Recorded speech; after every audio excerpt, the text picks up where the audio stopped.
देखो, पार्लियामेंट में मेथड्स होते हैं वोटिंग के। सो इन मेथड्स को हम आज इस क्लास में देखते हैं। सो फर्स्ट मेथड है वॉइस वोट से, मतलब कुछ पास करवाने के लिए वॉइस वोट से भी सिंपल तरीके से भी पास किया जा सकता है। जैसे कि स्पीकर होगा, जो प्रिसाइडिंग ऑफिसर होता है लोकसभा का, स्पीकर जो होगा वो मेंबर से बोलेगा कि अपना ओपिनियन एक्सप्रेस करें, ठीक है, बोल कर। जैसे अगर आप फेवर में हैं तो आप बोलेंगे एज, एंड अगर आप अगेंस्ट हैं उस के तो आप बोलेंगे नो। सो इसमें काउंटिंग नहीं होती कि भाई किसने हाँ बोला है और किसने ना बोला है, ठीक है। एज और नोज की काउंटिंग नहीं होती इसमें। बस वो आवाज़ से पता कर लेते हैं कि भाई जहाँ जिस की ज़्यादा शोर, ज़्यादा ऊंची आवाज़, ज़्यादा अच्छे से आवाज़ आई तो मतलब वही माना जाएगा। मेजॉरिटी साउंड कैसा लगेगा, ठीक है। अगर आवाज़ ज़्यादा तेज़ आ रही है तो इसकी तो मान लेंगे एज है, सब मोस्टली लोग यही चाहते हैं। और अगर नो की आवाज़ तेज़ थी तो मान लेंगे नो है, ठीक है। तो ये है वॉइस वोट, ये होता है पार्लियामेंट में, ठीक है। उसके बाद है डिवीज़न, सेकंड है डिवीज़न का, ठीक है। इसमें अच्छे से काउंटिंग होती है, वॉइस वोट की तरह नहीं होता, इसमें काउंटिंग होती है। ये कब होता है, जब मान लो कि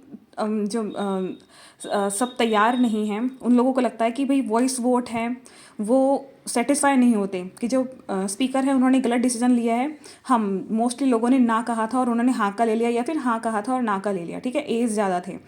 तो वो अगर सेटिस्फाई नहीं होते और चैलेंज करते हैं वॉइस वोट को, तो या फिर एग्जैक्ट नंबर कभी कभी चाहिए होते हैं कि भाई एग्जैक्ट नंबर देखना है कि किसने कितना वोट किया है, ठीक है। तो इस वजह से तो वो देखने के लिए लिया जाता है। ओके, सो इसके भी 3 मेथड हैं। जैसे एक तो होता है ऑटोमेटिक वोट रिकॉर्डर। अब इसमें क्या होगा कि सबके पास रिकॉर्डिंग के लिए होगा कि जितने भी एमपीज़ हैं वो बटन दबाएंगे और अपनी जगह से जहाँ वो बैठे हैं वहीं पर ऑप्शन, मतलब वहीं पर होगा ये।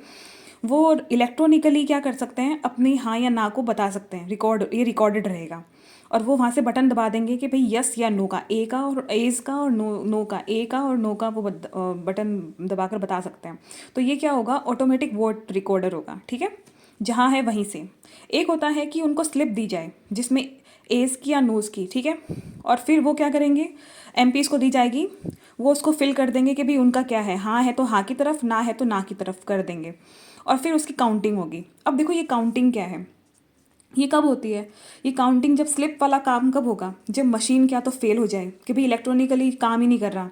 या फिर क्या होता है कि जब शुरू शुरू में जब लोकसभा जब पहला सेशन आता है चुनाव के बाद में, तो क्या होता है कि सीट वगैरह नहीं दी गई होती कि भाई किसकी सीट कौन सी है, इस तरीके से।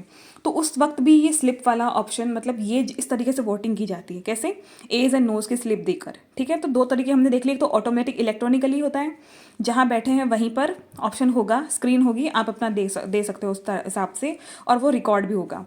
और दूसरा एज और नोज की स्लिप दी जाएगी, जो कब दी जाएगी वो हमें पता है कि क्या तो मशीन फेल हो जाए या फिर नई लोकसभा बने तब, ठीक है। तीसरा तरीका होता है जब लॉबीज़ में जाने का। लॉबीज़ का मतलब होता है कि जो एमपीज़ हैं वो फिजिकली अपनी जगह से उठते हैं। जैसे एक लॉबी बनी होती है एज की, एक बनी होती है नो की, मतलब एक एज की लॉबी बनी होगी, तो जो लोग एज में चले जाएंगे, जो लोग मतलब उस हाँ बोल रहे हैं वो, और जो नो बोल रहे हैं वो नोज़ में चले जाएंगे, ठीक है। उसके बाद उनको काउंट किया जाएगा, अगर एज वाले ज़्यादा है तो हाँ मान लिया जाएगा, अगर नोज़ वाले ज़्यादा है तो नो मान लिया जाएगा, ठीक है। ये मेथड क्या होता था, पहले यूज़ किया जाता था, लेकिन जब से ये इलेक्ट्रॉनिक वोटिंग शुरू हुई है, भाई सबके पास में अपनी अपनी जगह पर आप वोट दे सकते हो ना, तो वहाँ से इलेक्ट्रॉनिकली वोट दे सकते हैं। तो जब से शुरू हुई है तब से ये वाला कम हो गया है, लॉबी में जाना, उठकर मतलब लॉबी में जाकर बताना कि एज वाली लॉबी में गए हैं या नो वाली में गए हैं, ठीक है। नाउ एक होता है सीक्रेट बैलेट। सीक्रेट बैलेट क्या है, तीसरा तरीका। नॉर्मली जो वोटिंग होती है, मतलब ओपन वोटिंग, उसमें तो क्या होता है कि हम देख सकते हैं कि किस एमपी ने कैसे वोट दिया है। जैसे अगर ए है तो ग्रीन कलर से दिखाया जाएगा, अगर रेड कलर है इसका मतलब नो, वो नहीं चाह रहे। येलो का मतलब होता है उन्होंने अपने आप को एब्सटेन, मतलब न्यूट्रल कर दिया है, यहाँ से ना ए की तरफ है ना नो की तरफ है, वो उन्होंने अपने आप को यहाँ से एब्सटेन कर दिया है, येलो, ठीक है।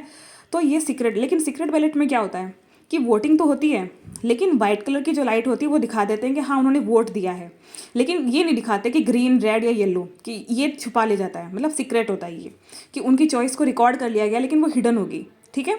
वो वाइट लाइट से दिखाया जाएगा कि हाँ इन्होंने वोट तो दे दिया है, लेकिन इन्होंने इनमें से क्या दिया है ये नहीं दिखाया जाएगा। तो ये तो होता है ओपन वोटिंग में, जब ये 3 में से दिखाया जाए। लेकिन सीक्रेट बैलेट में क्या होता है कि वाइट लाइट आती है सिर्फ, ठीक है। और इसका वाइट लाइट का मतलब होता है कि वोट रिकॉर्ड कर लिया गया है, लेकिन क्या वोट उन्होंने कैसे वोट दिया है, ग्रीन है, रेड है या येलो है, मतलब ए कहाँ है, नो कहाँ है, या एब्सटेन किया है अपने आप को, ये नहीं दिखाया जाता। ठीक है, ये सेम है, इलेक्ट्रॉनिक वोटिंग होती है ना वैसे ही है, लेकिन विजिबिलिटी ऑफ वोट का डिफरेंस है बस खाली, इसमें विजिबल नहीं किया जाता है, इसमें नहीं दिखाया जाता, एक सीक्रेट रखा जाता है कि मतलब किसने किसको वोट दिया है। ठीक है, अब क्या होता है कि कभी कभी क्या होता है कि एक प्रॉपर डिसीजन नहीं लेना होता, तो मतलब ऐसे कि काउंट करके बताओ एग्जैक्टली कि कितने लोगों ने किया है कितने ने नहीं, इसलिए तो क्या होता है स्पीकर क्या करते हैं, शॉर्टकट मेथड यूज़ करते हैं। ये कंप्लीटली कौन डिसाइड करेगा कि कौन से में आपको कौन सा मेथड यूज़ करना है, तो ये स्पीकर के डिस्क्रिप्शन पर डिपेंड करता है कि वो क्या किस तरीके से कौन सा मेथड यूज़ करना चाहते हैं, वो खुद ही, ये डिस्क्रिशनरी है, वो खुद डिसाइड करेंगे स्पीकर ही। तो वो खुद ही पूछ लेते हैं कि भाई खड़े हो जाओ, क्या तो वो नोज़ का पूछ लेंगे या एज का पूछ लेंगे, कि भाई जो एज के फेवर में है वो खड़े हो जाएंगे, और फिर वो उनको काउंट कर लेंगे, या जो भी मतलब ऑफिशियल होगा या स्पीकर जो भी उनको काउंट कर लेंगे और रिजल्ट डिक्लेयर कर देंगे। ठीक है, इसमें बस टोटल काउंट जो होते हैं वो मैटर करते हैं, इसमें कोई रिकॉर्ड नहीं होता कि किसने किसको वोट दिया है। ठीक है, तो ऐसे कौन सा मेथड कब यूज़ करना है, किस तरीके से करना है, ये कंप्लीटली डिपेंड करता है स्पीकर पे, उनका डिस्क्रिशनरी पावर है ये। ठीक है, एक होता है कास्टिंग वोट। अब देखो स्पीकर है, स्पीकर जो है वो वोट दे सकता है अगर टाई हो, तो टाई नहीं होगी तो वो वोट नहीं दे सकते हैं, तो ये उसको कास्टिंग वोट कहते हैं। वो तब दिया जाता है जब एज और नोज में क्या होगा, टाई हो जाएगी, और फिर स्पीकर का डिसीजन फाइनल होगा, फिर वो डिसाइड करेंगे कि वो ए की तरफ जाते हैं या नो की तरफ जाते हैं। ठीक है, सो आई होप कि आपको ये मेथड ऑफ वोटिंग अच्छे से समझ आ गया होगा, कितने टाइप्स की वोटिंग होती है और कैसे कैसे होती है। Thank you.